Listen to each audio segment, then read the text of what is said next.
तो hey guys यार, कैसे हो आप सब। स्वागत है आप सभी का हमारे चैनल पे, गेट इजी सेंटेंसेस चैनल पे। आई नो वीडियो काफ़ी टाइम से नहीं आया है और उसके लिए तो आपसे माफ़ी मांगना चाहूँगा। बट फिर भी क्या था, कुछ पर्सनल इशू में फंस गया था जिसकी वजह से वीडियोस अपलोड नहीं कर पा रहा था। अब यहाँ से हम लोग रेगुलर होंगे, रेगुलर वीडियो अपलोड होगा। सो एक बार मैं आपको बता दूं कि इस चैनल पे आपको क्या क्या वीडियोस मिलता है। जो मेरे पुराने सब्सक्राइबर हैं उनको तो पता होगा कि 11th और 12th उनसे जो उनका जो OCM हो गया, BK हो गया, इनसे रिलेटेड हम टेस्ट सीरीज़ और IMP क्वेश्चंस के वीडियो बनाते थे, राइट। अब मैंने सोचा है कि इस साल हम ना थोड़ा सा ज़्यादा अपने आप को और एम्फसाइज़ करके थोड़ा सा एनहांस करेंगे और एक नए कंटेंट लाने की कोशिश करेंगे। और इस नए कंटेंट में आपको क्या मिलेगा, इस नए कंटेंट में आपको 11th-12th के OCM वीडियो तो मिलेंगे ही मिलेंगे। साथ में मैं सोच रहा हूँ कि जो हमारे 10th बोर्ड है, जो इस साल 10th बोर्ड देंगे, इस साल नहीं मतलब 2026 में, उनके लिए भी IMP क्वेश्चंस और जो अपना टेस्ट सीरीज़ का वीडियो है वो स्टार्ट कर दूँ। बट मैं आपको बता दूँ कि ये जो होगा ये प्रोग्रेसिव होगा और ये आपको आपको शेयर करके बताना। अगर आपका कोई फ्रेंड है जो इस साल 10वीं में है, बोर्ड देने वाला है अगले साल, उसके आपको बताना होगा कि हाँ वो देखना चाहते हैं कि नहीं। ओके। सो आज का जो टॉपिक है, आज मैं आपको चैप्टर 1, चैप्टर 2 और chapter 3, principles of management, functions of management and entrepreneurship development, इसके बारे में जो इसके IMP क्वेश्चन है वो बताने वाला हूँ। ओके। बट IMP क्वेश्चन बताने से पहले एक छोटा सा रिक्वेस्ट होगा, जैसे आप हमेशा करते हैं, चैनल को सब्सक्राइब और शेयर करना है, कमेंट करना है, वही चीज़ें करनी है जो आप पिछले साल से करते आए हैं। जो लोग 12th में आ गए हैं, कॉन्ग्रेचुलेशंस। इस साल आपका ज़्यादा इम्पोर्टेंट साल होने वाला है कंपेयर टू 11, क्योंकि यहाँ पे आपको बोर्ड के मार्क्स मिलने वाले हैं। ओके। सो बोर्ड की भी तैयारी कैसे करनी है मैं आपको वो भी बता दूंगा। अभी स्टार्ट करने से पहले हम वो देख लेंगे कि हमें कैसे कैसे करके जो अपना 12th है वो निकालना है, और फिर उसके बाद कैसे कैसे करके हमें 12th क्लियर करने के बाद जो है ग्रेजुएशन की तरफ जाना है, जो कि आपका या तो BCom रहेगा या रहेगा बी।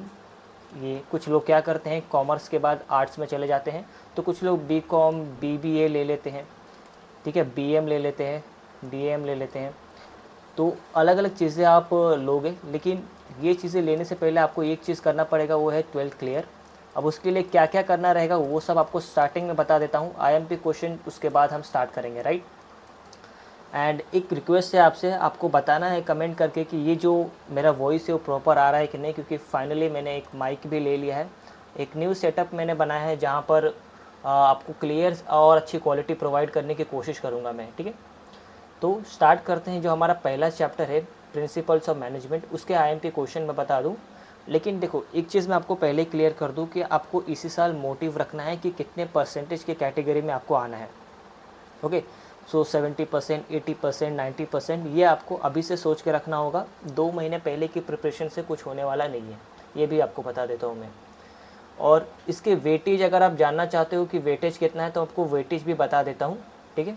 तो सबसे पहले जान लेते हैं कि चैप्टर 1, चैप्टर 2 और चैप्टर 3 का वेटेज है कितना। ओके।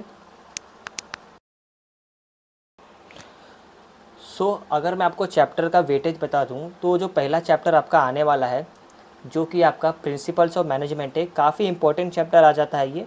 और ये आपको टोटल जो गाइस आएगा ना, ये टोटल आपको 7 मार्क्स का आएगा, ठीक है।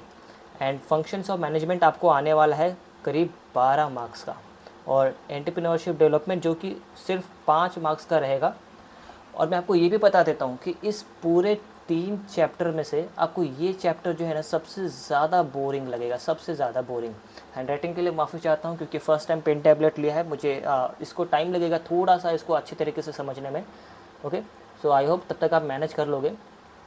तो ये आपका जो है ना 7 मार्क्स, 12 मार्क्स और 5 मार्क्स का रहेगा। अब ये डिपेंड आप पे करता है कि आप किस तरीके से पढ़ाई करते हो और क्या क्या छोड़ते हो, क्या क्या गेन करोगे। ओके। सो यहाँ से स्टार्ट करते हैं, लेकिन चैनल को सब्सक्राइब करके आपको बताना है कि 10th स्टैंडर्ड के ऊपर वीडियो बनाऊँ कि नहीं। साथ ही में अगर आपका कोई दोस्त है जिन्होंने आर्ट्स ले लिया है, तो उनके लिए भी खुशखबरी है। इस साल मैं कोशिश करूँगा कि जो 12th के आर्ट्स बैकग्राउंड वाले बच्चे हैं उनके लिए भी वीडियो बनाया जाए। ओके। ऑलराइट, तो चलते हैं आपका प्रिंसिपल्स ऑफ मैनेजमेंट में। अब यहाँ पे सबसे ज़्यादा क्या ज़रूरी चीज़ है, यहाँ पे आपका आ जाता है इंट्रोडक्शंस। ओके। इंट्रोडक्शन के बाद आ जाएगा आपका definitions. Definition natures and principle of management. Significance, significance का मतलब होता है कि इम्पोर्टेंस, कि यहाँ पे इम्पोर्टेंस क्या है मैनेजमेंट के, जो कि हम प्रिंसिपल, जो भी प्रिंसिपल मतलब क्या, आपको मोटा मोटा मैं प्रिंसिपल भी समझा देता हूँ कि देखो ये जो प्रिंसिपल होता है ना, इसका मतलब होता है रूल। ओके, तो प्रिंसिपल का मतलब रूल होता है जो कि आप रूल्स एंड रेगुलेशन कंपनी में बनाते हो। अब यहाँ पे एक थ्योरी नहीं है, बस मैं आपको मोटा मोटा समझा रहा हूँ कि आप इस चैप्टर में सीखोगे क्या है। ये जो आपका चैप्टर होगा ना, इसमें आप सीखोगे कि मैनेजमेंट को अच्छी तरीके से चलाने के लिए वो कौन से प्रिंसिपल्स है, वो कौन से रूल्स है जो हमें फॉलो करने चाहिए। ऑलराइट, तो चलते हैं प्रिंसिपल्स ऑफ मैनेजमेंट पे। और यहाँ पे आपको सबसे इम्पोर्टेंट जो क्वेश्चन है मैं आपको मार्क करा देता हूँ। एक बार ज़रा देख लेने दो कि वीडियो प्रॉपर रिकॉर्ड हो रहा है कि नहीं, नहीं तो पता चला कि मैं यहाँ पे वीडियो बना रहा हूँ और आपको वॉइस इशू ये सब आ रही है। ठीक है, और मुझे कमेंट करके भी ज़रूर बता देना है कि आपको वॉइस कैसा लगा, वीडियो क्वालिटी कैसा लगा। कुछ भी अगर आप नए सजेशन देना चाहते हो तो ज़रूर बताना। ठीक है, एक बार देख लेने दो। ठीक है, तो सब चल रहा है, कोई इशू की बात नहीं है। अब यहाँ पे देखो, ऑब्जेक्टिव मैं पहले भी नहीं बताता था, अभी भी नहीं बताऊंगा। ऑब्जेक्टिव उतना कोई हार्ड नहीं है कि आप कर नहीं पाओगे। ओके, सो ऑब्जेक्टिव छोड़ देंगे हम जो आएंगे वो आएंगे नीचे, जो अपना एक्सप्लेन द कॉन्सेप्ट आता है, जो कि 2 मार्क्स के लिए आपसे पूछा जाएगा। यहाँ पे आपसे आपसे सबसे ज़्यादा ज़रूरी क्या रहेगा मैं आपको वो बता देता हूँ। ठीक है, यहाँ पे आपको मोशन स्टडी को पढ़ना है। ठीक है, एंड फैटिग स्टडी, ये आपको दोनों पढ़ के रखना है। ऑलराइट, आपको समझ में आ रहा है। और ये तो उसके मेन टर्म्स है, वो आपको जब आप पढ़ोगे तो आपको याद आ जाएगा। नेक्स्ट आपको आंसर इन ब्रीफ में आएगा। और हाँ, मैं एक चीज़ यहाँ पे बता दूँ कि ये जो आपका study the following case and situation है ना, ये भी मैं नहीं बताऊँगा। क्यों? क्योंकि ये काफ़ी ज़्यादा ईजी रहता है, आसानी से कोई भी बंदा कर लेगा, और इसमें तो तुम भाई अटकना नहीं मेरे। अब यहाँ पे देखते हैं आंसर इन ब्रीफ में, जो कि आपसे क्या क्या पूछा जा सकता है वो भी बता दूँ मैं आपको। तो सबसे पहले आपको आंसर इन ब्रीफ में जो है ना, इसमें से आपको देखो, ये जो आपका any 4 principles of the Henry fuel है ना, ये बहुत ज़्यादा ज़रूरी है। एक सबसे ज़्यादा ज़रूरी क्यों है? क्योंकि देखो ये 7 मार्क्स का है, आपको 8 मार्क्स में भले ही ना पूछा जाए, पर ये जो 4 प्रिंसिपल्स है ये आपको करके रखने हैं। ये 4 प्रिंसिपल्स है ना, ये आपको करके रखने हैं। क्यों? क्योंकि कई बार होता है कि 3 या 4 मार्क्स के लिए आपसे पूछ लिया जाएगा। ओके, तो second, justify the following statement में हम आ जाते हैं। अगर देखो दोनों में से कोई भी एक कर लो, टीचर क्या करेगा, या तो हेनरी फ्यूल के देगा या फिर साइंटिफिक मैनेजमेंट के देगा। अब इसमें से दोनों कोई भी एक कर लो, लास्ट में तो आपको दोनों ही करने पड़ेंगे। क्यों? क्योंकि 8 मार्क्स के लिए जो है ना, ये आपका 14 प्रिंसिपल्स भी आ रहा है। ओके, एंड उसके बाद आपका ये जो टेक्निक्स एंड साइंटिफिक मैनेजमेंट है ना, ये भी आपको आ रहा है। ओके, तो ये आपको करके रखना है, और ये भी करना है भाई। अब ये आप पे डिपेंड करता है कि आप दोनों में से कौन सा करते हो। ऐसा नहीं कि आप दोनों ही छोड़ दोगे, ये गलती बिल्कुल मत करना। दोनों को छोड़ना मतलब बहुत बड़ी गलती हो जाएगी। पेपर उठा कर देख लो प्रीवियस ईयर का, उसके पहले के भी प्रीवियस ईयर उठा कर देख लो, दोनों में से कोई ना कोई एक ना एक आता ही है। अब दोनों को आसानी तरीके से कैसे करना है आपको यहाँ पे बता दूँ। सबसे पहले जो आपका अटेम्प्ट द फॉलोइंग में है ना, प्रिंसिपल्स ऑफ मैनेजमेंट, ये कर लेना। ओके, फिर उसके बाद explain details in any 5 principles of management given by Henry fuel. जब तुम्हें ये आ जाएगा ना, तो तुम उसके बाद है ना भाई, ये आराम से कर लोगे। ओके, जब ये आ जाएगा कि इधर ये अपना 14 प्रिंसिपल वाला आ जाएगा, तो उसके बाद तुम्हें ये गिवन बाय हेनरी फ्यूल के सारे प्रिंसिपल अपने आप याद आ जाएंगे। 14 प्रिंसिपल है, तुम समझ लेना। हालांकि 8 मार्क्स के लिए कभी भी 14 प्रिंसिपल नहीं पूछेगा। क्यों? क्योंकि सर वेटेज 7 मार्क्स का है, तो 8 मार्क्स का कहाँ से पूछेगा? पूछेगा ही नहीं, सवाल ही नहीं आता।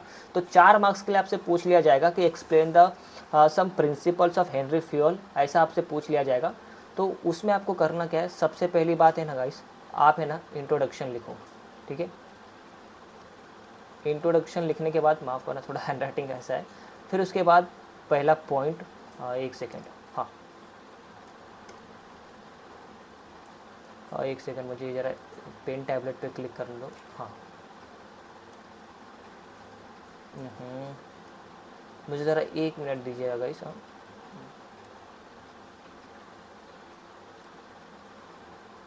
हाँ, तो इंट्रोडक्शन आपका लिखा, पहले इंट्रोडक्शन लेगा पॉइंट 1, फिर आपको कंटिन्यू करना है, फिर उसके बाद पॉइंट 2, फिर कंटिन्यू करना है। कितने मार्क्स का सर? बहुत ज़्यादा ज़रूरी आता है कि अगर सपोज़ करते हैं हमको 4 मार्क्स का पूछा, तो कितना पॉइंट्स लिखना पड़ेगा? स्टार्ट विथ इंट्रोडक्शन, इंट्रोडक्शन से आपको स्टार्ट करना है। जब आप इंट्रो दे दोगे तो डेफिनेशन उसका लिख दो, ठीक है। याद रहे, इंट्रोडक्शन अलग होता है, डेफिनेशन अलग होता है। इंट्रोडक्शन डेफिनेशन देने के बाद आपको कम से कम मेरे भाई 5 मिनिमम पॉइंट्स लिखने पड़ेंगे। एक पॉइंट्स मिनिमम 2 या 3 लाइन के बीच का होना चाहिए। मैं आपको ऑनेस्टली बता रहा हूँ, अगर आप सोच रहे हो 5 पॉइंट 5-5 लाइन के लिख दोगे, आपको ये 2 मार्क्स से ज़्यादा मिलेगा नहीं, क्योंकि सेंटेंस फॉर्मेशन भी आपको आना चाहिए, ये भी बहुत ज़रूरी है। तो एट द एंड आपको करना क्या है कि 5 पॉइंट मिनिमम 2 से 3 लाइन का एक पॉइंट होना चाहिए, ये लिख दो। डेफिनेशन, इंट्रोडक्शन, ये दोनों लिखो, आपका काम हो जाएगा, ठीक है, और कुछ बचेगा नहीं। अब आपको करना क्या है आगे देखते हैं। चलो ये तो सर हो गया, आपने बता दिया। अब मुझे ये बताओ, जस्टिफाई द फॉलोइंग स्टेटमेंट में नहीं आता क्या? ज़रूर आएगा भाई, जस्टिफाई द फॉलोइंग स्टेटमेंट भी आएगा। मैं आपको वो भी बता देता हूँ कि उसमें आपको क्या करना है। एक सबसे इम्पोर्टेंट जो है ना, जो हर एक कोचिंग इंस्टीट्यूट डालता है, वो है आपका फ्लेक्सिबल इन नेचर। इसके बारे में बताओ। फ्लेक्सिबल इन नेचर के बारे में अगर आपसे पूछा जाए ना, तो ये जितने मार्क्स का है उतने मार्क्स का आपको बताना है। सपोज़ करते हैं 4 मार्क्स का है, जितने भी पॉइंट्स हैं मोस्टली वही बात बोलूँगा जो पहले बोला था कि मिनिमम 5 पॉइंट लिख दो, मोटा मोटा लिखना, काम इजी होगा। ओके, अब यहाँ पे एक बार फिर से मैं आपको बता देता हूँ कि हमने क्या क्या इस चैप्टर में करने वाले हैं। तो स्टार्ट विथ स्टडी मोशन, हम ये करेंगे, स्टडी मोशन से स्टार्ट करेंगे। स्टडी मोशन आपका हो जाएगा। फिर उसके बाद क्या, फैटिग स्टडी, ये करना है। फैटिग स्टडी करने के बाद आपको ये केस द फॉलोइंग सिचुएशन करना पड़ेगा। Then explain the following, explain in 4 principles of Henri Fayol, ये करना है। या फिर जस्टिफाई द फॉलोइंग स्टेटमेंट में आपको प्रिंसिपल्स ऑफ मैनेजमेंट जो है फ्लेक्सिबल इन नेचर, ये करना है। उसके बाद आपको करना होगा इसमें principle is of equity is important. Okay, ये भी बहुत ज़रूरी चीज़ है और ये आएगा ही आएगा, और इतना आप कर लेते हो तो इनफ होगा, और इससे कहीं ज़्यादा जाने की ज़रूरत नहीं है आपको। एंड नेक्स्ट आपका आता है फंक्शंस ऑफ मैनेजमेंट, जो कि 12 मार्क्स का है। सबसे ज़्यादा इंपॉर्टेंट और सबसे बोरिंग चैप्टर यही आपको लगने वाला है। जो लोग पढ़ चुके हैं उन्हें भी समझ में आता होगा कि भाई, वो खुद आप कमेंट करके बता देना कि ये बोरिंग है या नहीं है। ओके, सो यहाँ पे स्टार्ट करते हैं कि यहाँ पे सबसे ज़्यादा इंपॉर्टेंट आने वाली चीज़ें क्या है। मैं आपको एक चीज़ पहले बता देता हूँ कि डिफरेंस बिटवीन जो भी आता है ना, उसको छोड़ना नहीं। 4 मार्क्स का डिफरेंस बिटवीन आएगा आपको, और एटलीस्ट मुझे लगता है 3 या 4 तो लिखने ही पड़ेंगे आपको बोर्ड में, तो उसको छोड़ने की गलती मत करना, बहुत इंपॉर्टेंट है। अब यहाँ पे स्टार्ट करते हैं कि यहाँ पे आपको सबसे ज़्यादा क्या पूछा जाएगा, एक्सप्लेन द फॉलोइंग कॉन्सेप्ट में। ओके, तो यहाँ पे मुझे ज़रा एक बार, हाँ चलो, एक्सप्लेन द फॉलोइंग कॉन्सेप्ट में जो है ना, आपको मैनेजमेंट पूछेगा। फिर उसके बाद स्टाफिंग एंड प्लानिंग। अब देखो, मुझसे अगर तुम पूछोगे ना, तो मैं तुम्हें बोलूँगा कि ये चारों कर लो। चारों पाँचों क्यों करना है, क्योंकि एटलीस्ट तुम्हें इन सब का मतलब पता होना चाहिए कि कल को अगर कुछ और भी आ जाए एक्सप्लेन द फॉलोइंग कॉन्सेप्ट में, तो भाई 2 मार्क्स का एक्सप्लेन द फॉलोइंग कॉन्सेप्ट है। अगर तुम एक एक 2-2 लाइन का 4 पॉइंट भी लिख देते हो तो 1.5 मार्क्स तुम्हें आराम से मिल जाएंगे। 2 में से 2 कभी भी नहीं मिलेगा, ये भी मैं आपको बता देता हूँ। 2 में से 2 क्यों नहीं मिलेगा, क्योंकि 2 में से 2 लाने के लिए आपका सेंटेंस फॉर्मेशन बहुत ज़्यादा अच्छा होना चाहिए। और अगर आपका सेंटेंस फॉर्मेशन है, सेंटेंस फॉर्मेशन का मतलब क्या है कि ग्रामर आप सही से यूज़ करो, ज़्यादा काट कुट ना करो, स्पेलिंग एरर नहीं होना चाहिए। अगर ये आपने सही से कर लिया है तो आपको 2 में से 2 हार्डली मिलने का चांसेस है। यहाँ तक कि इनफैक्ट टॉपर को भी मिलने के लिए ना, उसका भाई सेंटेंस फॉर्मेशन बहुत अच्छा होना चाहिए। अब यहाँ पे आता है आपका डिस्टिंग्विश बिटवीन, सबसे इम्पॉर्टेंट है इस चैप्टर का। कई बार क्या होता है कि इसमें से सारे क्वेश्चन दे देंगे, 8 मार्क्स का पूछेंगे नहीं, पर कई बार क्या करेंगे कि एक डिस्टिंग्विश पूछ लेंगे, या फिर एक आपसे पूछ लेंगे कि भाई मुझे ना 8 मार्क्स का कोई बता दो। तो जो भी पूछे आपको तैयार रहना है। यहाँ पे आपको प्लानिंग एंड ऑर्गेनाइजिंग करना है। फिर उसके बाद आपको ऑर्गेनाइजिंग एंड स्टाफिंग भी आएगा। मैं आपको फिर से यहाँ पे टिक मार्क कर देता हूँ, ऑर्गेनाइजिंग एंड स्टाफिंग। ओके, तो फिर उसके बाद और क्या आगे आएगा, स्टार्टिंग में आपको फिर करना है फिर प्लानिंग एंड कंट्रोलिंग, ये कर लेना, इनफ होगा। इतना अभी के लिए इनफ है। मैं आगे क्यों नहीं ज़्यादा करा रहा हूँ मालूम है क्या, क्योंकि देखो प्लानिंग, कंट्रोलिंग और जो स्टाफिंग है, इससे ज़्यादा क्वेश्चन आज तक बने आए हैं। तो आप एक बार क्वेश्चन पेपर सॉल्व करना, खुद जाहिर सी बात है आपने कोचिंग लगाया होगा या फिर कॉलेज में टेस्ट होगा, तो आपको समझ में आ जाएगा कि कहाँ से पूछ रहा है। नेक्स्ट आपका आंसर इन ब्रीफ आएगा, जहाँ पे आपको प्लानिंग का करके रखना है। प्लानिंग में भाई पीछे मत हटना, बहुत ज़रूरी है। फिर ऑर्गेनाइजिंग, आपने यहाँ पे डिस्टिंग्विश किया होगा तो ये आप आसानी से 3 मार्क्स के लिए स्कोर कर लोगे, ये यहाँ पे करके छोड़ देना। फिर नीचे आपको जस्टिफाई द फॉलोइंग स्टेटमेंट में आपको बहुत इंपॉर्टेंट चीज़ है, ठीक है। प्लानिंग कंट्रोलिंग पूछा जाता है, क्यों पूछा जाएगा? क्योंकि ये फर्स्ट फंक्शन हुआ और ये आपका लास्ट फंक्शन हुआ, तो पूछा ही जाएगा। और एक सबसे इम्पॉर्टेंट चीज़ जो पूछी जाती है इन दोनों के अलावा, वो भी मैं आपको बता देता हूँ। आपके जो है ना नेक्स्ट नंबर पे बैठा हुआ है, कहाँ गया ये, हाँ, right person at a right job with right pay is the basic principle of staffing. बहुत इंपॉर्टेंट चीज़ है भाई, ये आती है, ठीक है। तो इसमें पीछे मत चुकना। अब कुछ लोग बोल रहे होंगे सर ये तो आप सारे बोल रहे हो, मैं सारे नहीं बोल रहा हूँ, ना ही मैं कोई ज्योतिष हूँ जो आपको बता दे कि ये आने वाला है मतलब आने वाला है। हम इम्पोर्टेंट क्वेश्चन कर रहे हैं जो कि एग्ज़ाम के पर्सपेक्टिव से आएगा, टीचर्स डालता है। और अगर आपके टीचर्स अच्छे हैं तो डेफिनेटली यही डालेंगे। अब कोई टीचर बहुत खड़ूस होता है कि कुछ भी उठा के कहीं भी बुक से डाल देगा, वो बात अलग है, वो एक एक्सेप्शनल केस बनता है। अटेम्प्ट द फॉलोइंग में आते हैं कि यहाँ पे आपको सबसे ज़्यादा ज़रूरी क्या है। तो यहाँ पे सबसे ज़्यादा ज़रूरी अगेन वही चीज़, आपको प्लानिंग इम्पोर्टेंस का बताना होगा। देन उसके बाद स्टाफिंग, ऑर्गेनाइजिंग एंड कंट्रोलिंग, ये इतना कर लो इनफ होगा, और ज़्यादा करने की ज़रूरत नहीं है। आंसर द फॉलोइंग जो कि 8 मार्क्स का, डेफिनेटली कुछ ना कुछ तो आ ही जाएगा भाई, हमेशा डर लगा रहता है कि कुछ ना कुछ आ जाए, और मोस्टली आ जाता है।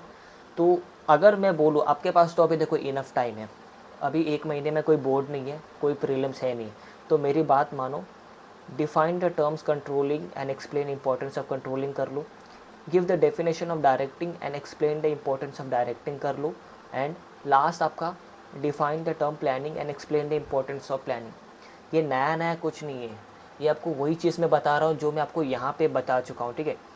ये सब मैंने यहाँ पे आपको ऑलरेडी करा रखा है, तो यहाँ पे भी आप कोई नया नहीं पढ़ते हो, बस 1-2 पॉइंट आपको एक्स्ट्रा पढ़ना पड़ेगा, बाकी यहाँ देखोगे सब एक ही है।